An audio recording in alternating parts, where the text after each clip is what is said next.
അപ്പോൾ എന്നെ കണ്ടിട്ട് ഒത്തിരി ദിവസമായില്ലേ. എനിക്ക് പനിയായിരുന്നു, സൗണ്ടൊന്നും ഇല്ലായിരുന്നു കേട്ടോ. അപ്പോൾ വീണ്ടും ഞാൻ ഉടലോടെ തിരിച്ചു വന്നിട്ടുണ്ട് നിങ്ങളെ വെറുപ്പിക്കാൻ. നമുക്കൊരു എൻഗേജ്മെൻറ്റിന് പോയാലോ? എൻ്റെ കൊച്ചാപ്പാടെ കേട്ടോ, അധികം പ്രായമൊന്നുമില്ല, കൊച്ചാപ്പാന്ന് വിളിക്കുന്നതേ ഉള്ളു. ഞാൻ പിന്നെ ഹാമ്പർ സെറ്റൊക്കെ കണ്ടപ്പോൾ, ഇങ്ങനെ മുട്ടായികളൊക്കെ കണ്ടപ്പോൾ കയ്യും കാലും ഒക്കെ കയ്യും കാലും വിരുത്തിട്ട് കാര്യമില്ല, എടുത്ത് ആടി ഇട്ടതില്ലേ. അങ്ങ് അതൊക്കെ കഴിഞ്ഞ് ഞങ്ങൾ ബസ്സിലാട്ടോ വന്നേ. നേരെ അവിടെ പെണ്ണിൻ്റെ സ്ഥലത്തെത്തി. അതൊക്കെ കഴിഞ്ഞ് എന്താ പറയുക, ഞങ്ങൾ കൊണ്ടുവന്ന് ഗിഫ്റ്റൊക്കെ കൊടുത്തേ കേട്ടോ. ഇത് സ്ഥലം കരുകോണെന്ന് ചുള്ളിയോടാട്ടോ. കരുകോണ് കണ്ടപ്പോൾ ഭയങ്കര സന്തോഷം, കാരണം ഞാൻ പഠിച്ച സ്കൂളാണ്, പിന്നെ ഒരുപാട് ഓർമ്മകൾ. അതൊക്കെ അവിടെ നിൽക്കട്ടെ. എനിക്കിതിൽ ഏറ്റവും ഇഷ്ടപ്പെട്ട എന്താണെന്നറിയാമോ? പെൺകൊച്ചിന് ഒരിക്കലും നല്ല രസമുണ്ട്, നല്ലൊരു ബാർബി ഡോളിനെ പോലെ. ഞാൻ ഇവിടെ ഫോട്ടോ കൊടുത്തേക്കാവേ പെണ്ണിൻ്റെ ചെറുക്കൻ്റെ. അപ്പം ഞാൻ പറഞ്ഞ സംഭവം ശരിയാണെങ്കിൽ നിങ്ങൾ കമൻറ്റ് ചെയ്യണേ. പിന്നെന്താ പറയുക, അത് കഴിഞ്ഞ് ഞങ്ങൾ ഫുഡൊക്കെ കഴിച്ചു. ഇപ്പോഴും എൻ്റെ തൊണ്ട ശരിയായിട്ടില്ല കേട്ടോ. ഫുഡൊക്കെ കഴിച്ചു.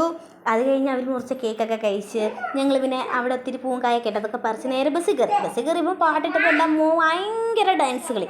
എന്ത് പറ്റിയോ എന്തോ, ബസ്സിൽ കയറിയപ്പോൾ കരയാതെ കോപ്പറേറ്റ് ചെയ്തു, അതിനോട് ഞാൻ താങ്ക്സ് പറയുന്നു. പിന്നെ ഭയങ്കര ഡാൻസും ബഹളമൊക്കെ ആയി.